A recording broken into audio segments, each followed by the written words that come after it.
Hello everybody. Hello and warm welcome to all of you. I hope आप लोग बहुत अच्छे से हैं। आई नो थोड़ा इस मंथ का पिछले मंथ का साइंस रिपोर्टर लाने में थोड़ा सा लेट हो गया है क्योंकि मैं अपने कुछ काम में बिजी हो गया था। लेकिन चलिए शुरुआत करते हैं अगस्त मंथ के साइंस रिपोर्टर से। तो इस मंथ का जो मेन टॉपिक था वो टेली हेल्थ के ऊपर था, तो उसी से शुरुआत करते हैं। तो हेल्थ में इंडिया में सबसे बड़ा इशू देखिए क्या है कि हमारे पास 1456 पीपल के लिए सिर्फ एक गवर्नमेंट डॉक्टर है। ऐसा कहाँ कहा गया है? इकोनॉमिक सर्वे 2019-20 के डेटा में। जबकि WHO क्या रिकमेंड करता है कि 1000 पीपल के ऊपर वन गवर्नमेंट डॉक्टर होना चाहिए। तो हमें हमारे जो सरकारी डॉक्टर्स हैं उनके नंबर को बढ़ाना है ताकि एक मेजर ऑब्स्टेकल जो है हमारे कंट्री में वो हम लोग ओवरकम कर पाएँ, उस चीज़ का सलूशन निकले। ठीक है, तो टेली हेल्थ बेसिकली क्या है ये देख समझिए। तो देखिए एक पेशेंट है वो क्या करता है, टेली हेल्थ सेंटर में कॉल करता है। ठीक है, उसने कॉल किया, वहाँ पर कोई एग्जीक्यूटिव होगा, कॉल सेंटर एग्जीक्यूटिव होगा, उसकी परेशानी को सुनता है और फिर वो कॉल करता है क्लिनिकल ऑफिसर्स को। ठीक है, ऑफिसर के पास जब कॉल गया तो वो पेशेंट के सिम्टम्स को डॉक्टर जो है वो सुनता है। उसके बाद सिम्टम के हिसाब से वो ये जो है कॉल करता है डॉक्टर को। डॉक्टर क्या करता है, प्रेस्क्रिप्शन देता है। प्रेस्क्रिप्शन सीधे पेशेंट के पास जाता है। जो हमने भी पेशेंट देखा था, पेशेंट के पास प्रिस्क्रिप्शन चला गया, या तो वो SMS से जाएगा या ईमेल से जाएगा या फिर एक पोर्टल कोई बना होगा वहाँ पर जा सकता है। तो इस तरह फिर पेशेंट को जो है प्रिस्क्रिप्शन गया और वो फिर मान लीजिए मेडिसिन ले सकता है या उसके हिसाब से अपना ट्रीटमेंट करवा सकता है या कर सकता है। तो ये हो गया टेली हेल्थ का प्रोसेस। मतलब कि उसने कॉल सेंटर में कॉल किया, कॉल सेंटर के एग्जीक्यूटिव ने एक ऑफिसर को कॉल किया, ऑफिसर ने डॉक्टर को बताया सिम्टम्स को, डॉक्टर ने प्रेस्क्रिप्शन दिया कि उसको कैसे एक्ट करना है और इस तरह से फिर जो है पेशेंट ट्रीट होगा, वो ठीक होगा। ठीक है, एक बेसिक आइडिया आई होप आप लोग को पता चल गया होगा। अब एक दूसरा डायग्राम देखते हैं। एक पेशेंट यहाँ पे भी देखिए है पेशेंट। तो एक कोई भी नर्स या किसी डॉक्टर ने उसके सिग्नल्स को रिकॉर्ड किया, उसने एक पेशेंट का रिपोर्ट बनाया। रिपोर्ट क्या करते हैं उन लोग, एक ऐसा कोई डेटाबेस है वहाँ पर उन्होंने सबमिट किया उस डेटा को, जिसको हम लोग वर्चुअल टेली हेल्थ बोल रहे हैं। अब देखिए यहाँ से दो चीज़ होगा, या तो वहाँ पर रिस्पांस मिलेगा कि जो सिम्टम्स जो भी मिला है उसके हिसाब से डॉक्टर को क्या करना है, या फिर उनको रिस्पांस नहीं मिलेगा। तो रिस्पांस नहीं मिलेगा तो जो मेडिकल एक्सपर्ट्स हैं उस फील्ड में वो अपने नॉलेज को अपडेट करेंगे। तो इस तरह से उनका डेटाबेस जो है वो अपडेट हो जाएगा। और जहाँ पे रिस्पांस मिला था, तो रिस्पांस मिलने के बाद डॉक्टर क्या करेगा, मेडिकल इक्विपमेंट्स को यूज़ करके जो है ट्रीट करेगा उस पेशेंट को। ठीक है, मैं फिर से रिपीट कर देता हूँ। पेशेंट पेशेंट के कुछ सिम्टम्स जो है नर्स या डॉक्टर ने रिकॉर्ड किए, रिपोर्ट उन्होंने कहाँ जमा किया, एक डेटाबेस सॉफ्टवेयर में जमा किया उन्होंने। अब डेटाबेस सॉफ्टवेयर से दो चीज़ होगा, या तो उनको वहाँ से रिस्पांस मिला उस सिम्टम के लिए या फिर रिस्पांस नहीं मिला।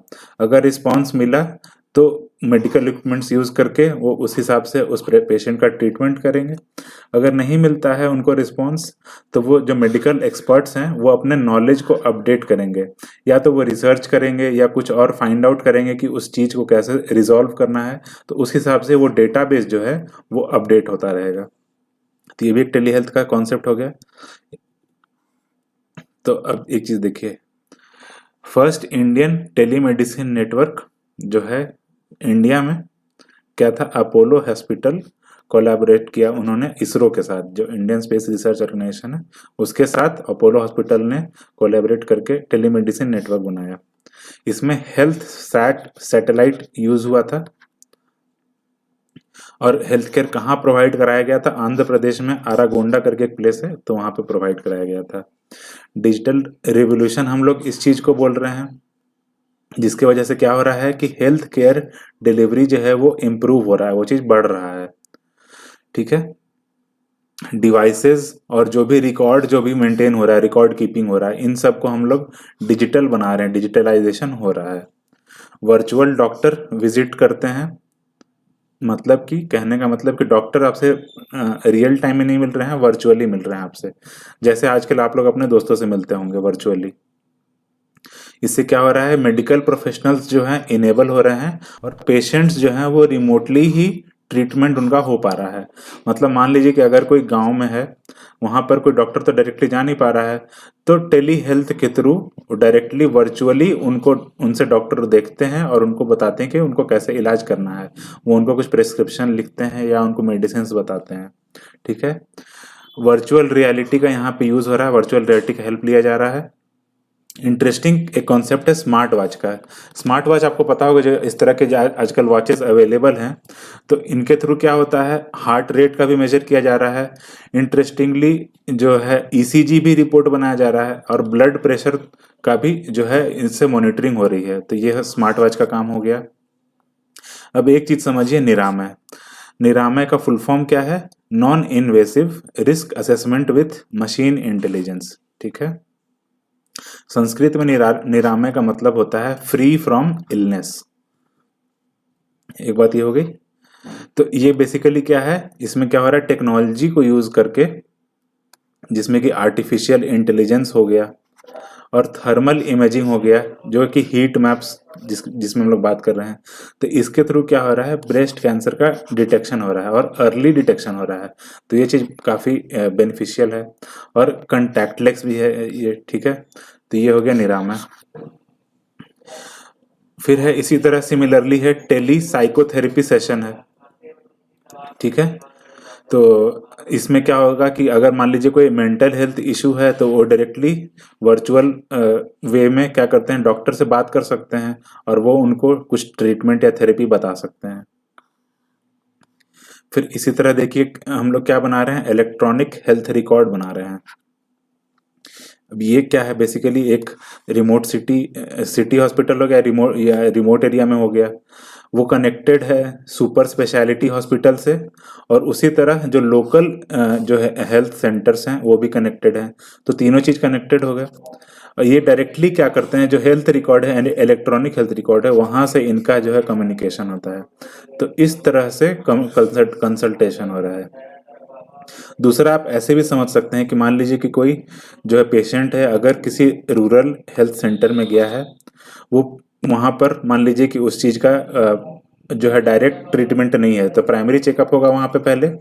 प्राइमरी चेकअप होने के बाद वहाँ पे कुछ सिम्टम्स नोट डाउन किए गए, फिर वो कंसल्ट करेंगे रिमोट हॉस्पिटल से। मान लीजिए रिमोट हॉस्पिटल के पास भी इसका डायरेक्ट सॉल्यूशन नहीं है, तो वो टेली कॉन्फ्रेंसिंग के थ्रू क्या करेंगे, जो सुपर स्पेशलिटी हॉस्पिटल है जो कि इस डिजीज को सॉल्व करने में हेल्प कर सकते हैं, तो वहां से कंसल्टेशन होगा।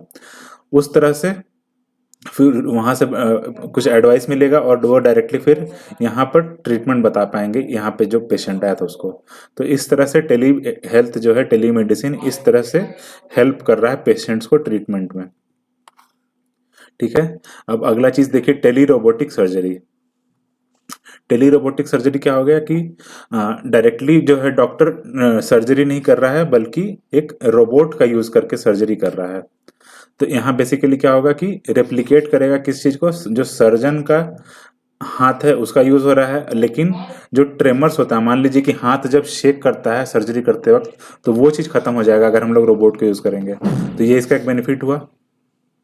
पहला रोबोटिक सर्जरी कहाँ हुआ था, एम्स में हुआ था 2006 में, using da Vinci robotic system. ठीक है, और first in human robotic coronary surgery भी हो गया है, जो रोबोट का नाम क्या था, कोरिंडस वास्कुलर रोबोटिक्स। इन इंडिया में कब हुआ, 2018 में हुआ।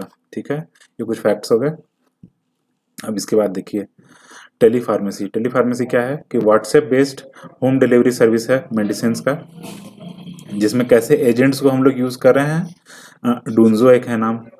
फिर जैसे कुछ ब्रांड्स देखिए, प्रैक्टो, क्योरफिट, लिबरेट, 1mg, तो इस तरह के ब्रांड्स आपने नाम सुने होंगे, आप ऐड भी देखते होंगे इनका टीवी पे। तो ब्रांड्स ही क्या कर रहे हैं, ये मेडिकल हेल्प प्रोवाइड कर रहे हैं ताकि मान लीजिए कोई पेशेंट है वो अपॉइंटमेंट ले सके, या फिर वो उनको अगर कुछ टेस्ट कराना है, पैथोलॉजिकल टेस्ट या ब्लड टेस्ट कोई भी टेस्ट कराना है, तो अपने लैब टेस्ट को बुक कर सकते हैं और फ्री एडवाइस उनको ऑफर होगा। तो ये ब्रांड इस तरह से टेली हेल्थ फील्ड में इन्वॉल्व हो रहे हैं। फिर पोर्टिया करके है एक, ये क्या है, होम सर्विसेज फॉर एल्डरली है, जो वृद्ध लोग हैं उनके लिए होम सर्विस प्रोवाइड कर रहा है, उनको फिजियोथेरेपी मिल रहा है, उनको पैलिएटिव केयर मिल रहा है।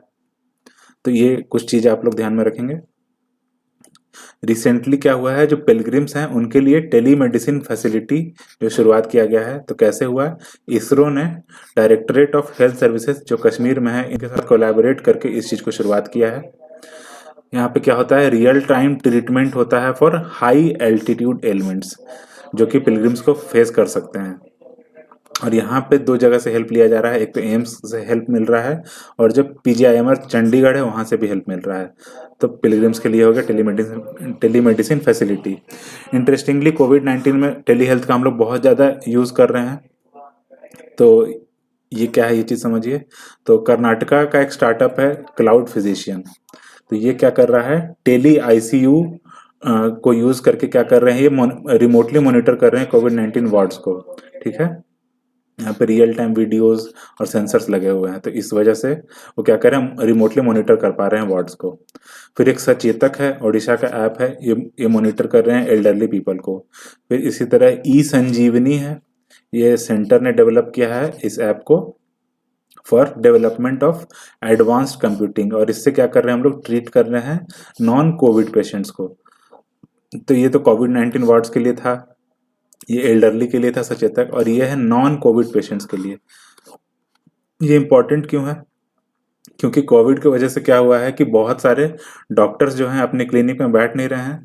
तो उस वजह से क्या हो रहा है कि जो ऐसे पेशेंट्स हैं जिनको कोविड के अलावा और भी कुछ मान लीजिए बीमारी हो रही है, तो उनको भी डॉक्टर डायरेक्टली देख नहीं रहे हैं। तो उनके लिए समझिए कि ये ई संजीवनी लॉन्च हुआ है। ठीक है, अब स्वस्थ ऐप एक है, टेलीमेडिसिन प्लेटफॉर्म है जो एड्रेस कर रहा है कोरोना का प्रॉब्लम को। ई फार्मेसी है यहाँ पे एक।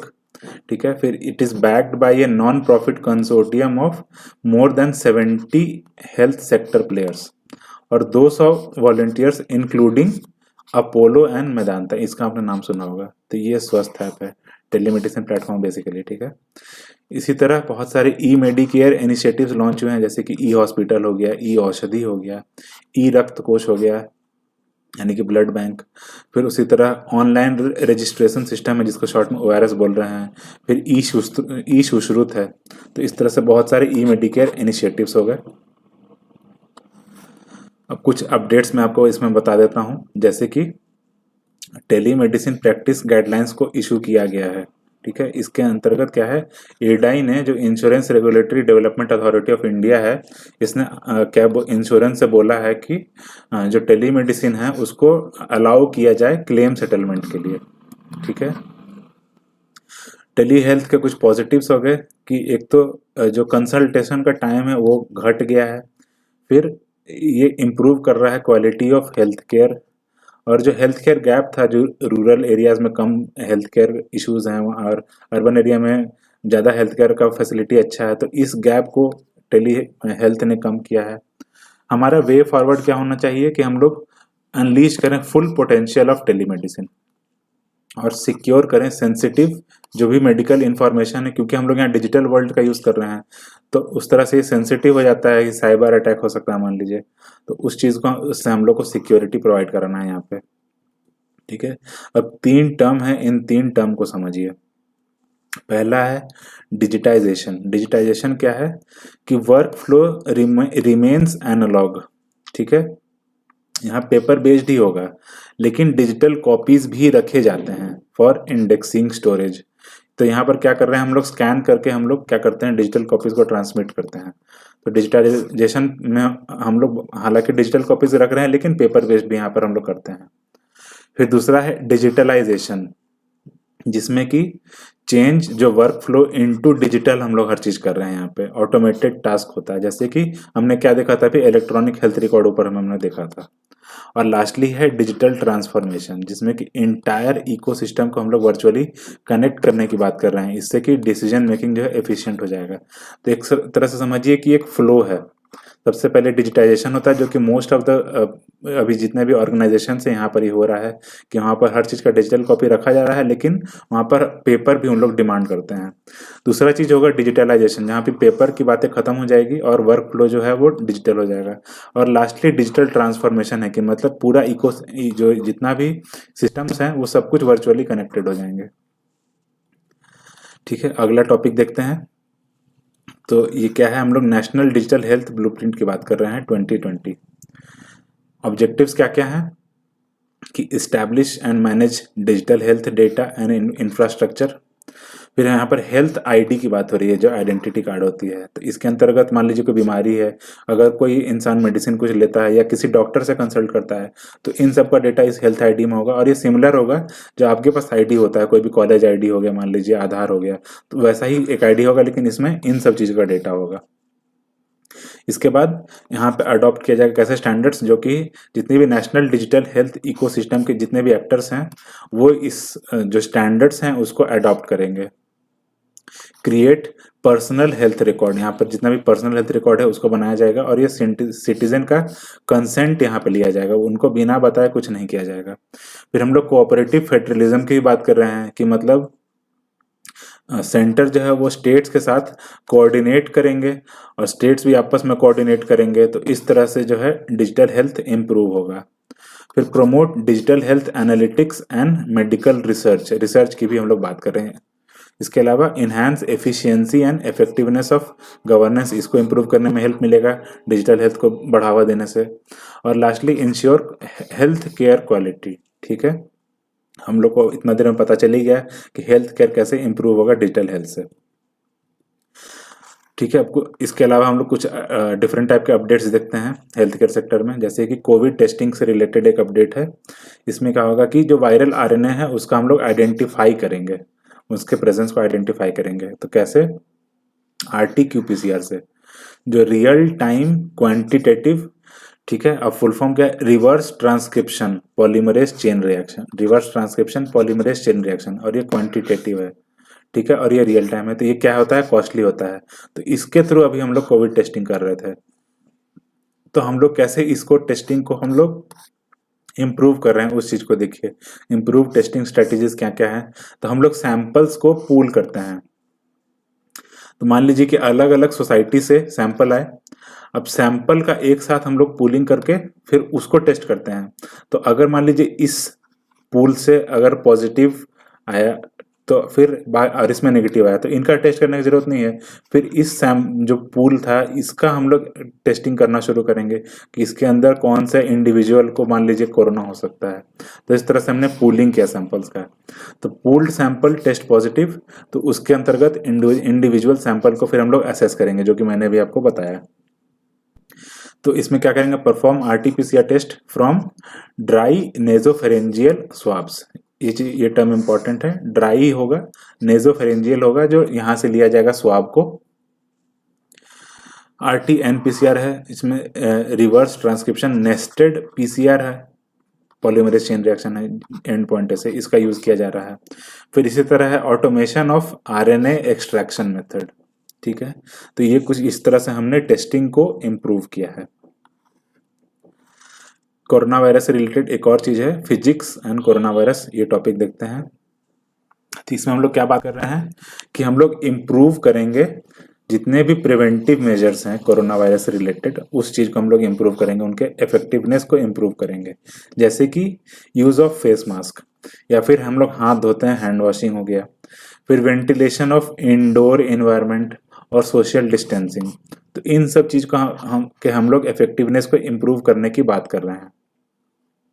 ठीक है, तो पहला हो गया फ्लूइड मैकेनिक्स ऑफ ट्रांसमिशन, तो कैसे एक से दूसरे इंसान में ट्रांसमिट होता है, ये चीज देखना है। तो इसमें हम लोग क्या देख रहे हैं, डेंसिटी को देख रहे हैं, फिर दूसरा साइज को देख रहे हैं जो भी ड्रॉपलेट है, और उसके वेलोसिटी को देख रहे हैं। तो जैसे मान लीजिए छींकते हैं तो उससे कुछ ड्रॉपलेट्स इमिट होते हैं, तो उसका डेंसिटी देखेंगे, उसका साइज देखेंगे, उनका हम लोग वेलोसिटी देखेंगे। तो इस तरह से उनका फ्लूइड मैकेनिक्स देखा। फिर सेटलिंग डिस्टेंस देखेंगे, इवापोरेशन टाइम देखेंगे, फिर पार्टिकल का ट्रांसपोर्ट देखेंगे। ठीक है, फिर इफेक्ट ऑफ, अगर कुछ हवा बह रही है मान लीजिए तो उसका एयर करंट का इफेक्ट देखेंगे। फिर टेम्परेचर क्या है, क्लाइमेट क्या है, ह्यूमिडिटी क्या है। तो इन सब चीज़ों को इन्वॉल्व करके हम लोग ट्रांसमिशन का हम लोग फ्लूइड मैकेनिक्स स्टडी कर रहे हैं। ठीक है। फिर फिजिक्स इंस्ट्रूमेंट्स फोकसिंग ऑन कोविड-19, जैसे कुछ हम लोग इंस्ट्रूमेंट्स यूज़ कर रहे हैं, जैसे एक तो क्रिस्टलोग्राफी हो गई, फिर क्रायो इलेक्ट्रॉन माइक्रोस्कोपी हो गई, फिर प्रोटीन स्ट्रक्चर डिटर्मिनेशन हो गया फॉर वैक्सीन डेवलपमेंट। तो इस तरह से हम लोग इंस्ट्रूमेंट्स का भी हम लोग यूज़ कर रहे हैं। तो इस तरह से फिजिक्स इन्वॉल्व हुआ है कोरोना के केस में। तो एक इम्पॉर्टेंट सवाल है कि क्या कोरोना वायरस जो है वो एयरबॉर्न है। तो एक डायग्राम देखिए। अगर मान लीजिए कि इस इंसान जो है वो इन्फेक्टेड है, लेकिन इसको अभी सिम्टम्स इसके अंतर्गत नहीं आए हैं अभी। तो अगर ये छींकता है तो देखिए, ये छींकता है तो इतने सारे पार्टिकल्स एयर में आए। इसने मास्क पहना है तो बहुत ही कम पार्टिकल्स मान लीजिए कि इन्फिल्ट्रेट करेंगे और इनको सबसे ज़्यादा एक्सपोजर होगा। और अगर मान लीजिए कि इन्फेक्टेड था और इनको सिम्टम्स नहीं थे और इसने मास्क पहना है और छींकने पे देखिए कितना कम पार्टिकल्स जाएगा। तो इस तरह से जो है एक्सपोजर जो है कम होगा इन दोनों लोगों को। यहाँ पर फिर भी एक्सपोजर हो सकता है क्योंकि इन्होंने मास्क नहीं पहना है, लेकिन इन्होंने मास्क पहना है तो इनको मिनिमम एक्सपोजर होगा। तो इस तरह से देखा अपने डायग्राम, तो आई होप आपको समझ में आया होगा। तो एयरबॉर्न ट्रांसमिशन क्या है, एक पॉसिबिलिटी है, इसलिए हम लोग अवॉइड करना है लार्ज क्राउडेड गैदरिंग्स को। इस वजह से जो हमने देखा है डायग्राम में, कीप इन क्लोज प्लेसेस जो हैं, जैसे कि वर्क प्लेस हमारा हो गया, उनको वेंटिलेटेड रखना है ताकि हवा आते जाते रहे, ताकि जो ट्रांसमिशन का चांस कम हो जाए। और हम सबसे इंपॉर्टेंट क्या हमने देखा कि मास्क पहनना सबसे जरूरी है, तो कंटिन्यू वेयरिंग मास्क। ठीक है। अगला एक कोविड से रिलेटेड एक और चीज़ है, वो भी देखते हैं। तो हम लोग आजकल इम्यूनिटी बूस्टर की बात कर रहे हैं, तो उसमें एक नया चीज़ है रेजिस्टेंट स्टार्च। तो रेजिस्टेंट स्टार्च का हम लोग सोर्सेज भी देखेंगे। तो इसका पहले हम लोग डाइटरी अलाउंस देखते हैं। तो एडल्ट मेन के लिए ये 38 ग्राम पर डे है और एडल्ट वीमेन के लिए 25 ग्राम पर डे है। तो इनके सोर्सेज क्या क्या हैं, ये चीज़ देखिए। तो एक तो बीन हो गया, बीन में 2 to 4 ग्राम है। हम लोग 100 ग्राम की बात कर रहे हैं, ठीक है, यानी कि आधा कप लगभग। फिर ब्राउन राइस हो गया, इसमें 3.5 ग्राम है। ग्रीन बनाना जो हरा केला होता है उसमें 4.7 ग्राम है। लेंटिल्स यानी कुछ दाल हो गया, उसमें 3.4 ग्राम है। फिर मूजली जो होता है उसमें 3.2 ग्राम है। ओट्स में 3.6 ग्राम है। पोटैटोज में 3.6 ग्राम है। तो इन सब चीज़ों को खाने से हम लोग को रेजिस्टेंट स्टार्च जो है वो मिलता है। अब इसके फायदे क्या क्या हैं वो चीज़ देखिए। तो पहला जो है एंटी इन्फ्लेमेटरी है ये। तो ये क्या करता है, रिड्यूस करता है जो इन्फ्लेमेटरी बायोमार्कर्स है, जैसे कि टीएनएफ हो गया, इंटरल्यूकिन हो गया। तो इन चीज़ों को ये रिड्यूस करता है। इस वजह से क्या होगा, लंग इन्फ्लेमेशन जो है वो घट जाएगा। फिर जो हमारा गट माइक्रोबायोम है, जो हमारे पेट के अंदर जो माइक्रोबायोम है, जो जो भी बायोटिक कम्युनिटी हमारे जो इंटेस्टाइन में रहते हैं, तो ये नरिश करता है उनको with lactate, acetate, propionate and butyrate. ठीक है, उनको नरिश करता है और प्रोमोट करता है growth of beneficial micro organisms. ठीक है, जो भी हमारे इंटेस्टाइन में, एलिमेंट्री कैनाल में जो भी बेनिफिशियल माइक्रोब्स रहते हैं उनको ये प्रोमोट करता है, उनके ग्रोथ को। और लास्टली पैथोजेंस को रिड्यूस करता है। ठीक है, हम लोग रेजिस्टेंस स्टार्च की बात कर रहे हैं। ठीक है, अब तीसरा बेनिफिट देखिए कि जो भी हमारा म्यूकोजल इम्यून सिस्टम है उसको ये स्ट्रेंथन करता है। तो एक तो प्रोटेक्टिव बैरियर प्रोवाइड करता है अगेंस्ट माइक्रोब्स। चौथा चीज देखिए कि अगर मान लीजिए हमारा गट है कहीं पे लीक कर रहा है तो उनको ये जल्दी हील करने में हेल्प करता है, तो हील्स लीकी गट। और लास्टली देखिए कि जो म्यूकस लेयर है उसको मेंटेन करने में ये हेल्प कर रहा है। ठीक है, तो इस तरह से ये एंटी इन्फ्लेमेटरी रोल हो गया।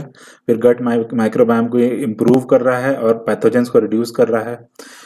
म्यूकोजल इम्यून सिस्टम को स्ट्रेंथन कर रहा है, लीकी गट को हील कर रहा है और म्यूकस लेयर को मेंटेन कर रहा है। तो ये कुछ बेनिफिट्स हो गए रेजिस्टेंट स्टार्च के। ठीक है, चलिए इसके अलावा बाकी चीज़ों को हम लोग अगले वीडियो में देखेंगे। आप लोग अच्छे से पढ़ते रहिए, अपना ध्यान रखिए। जय हिंद।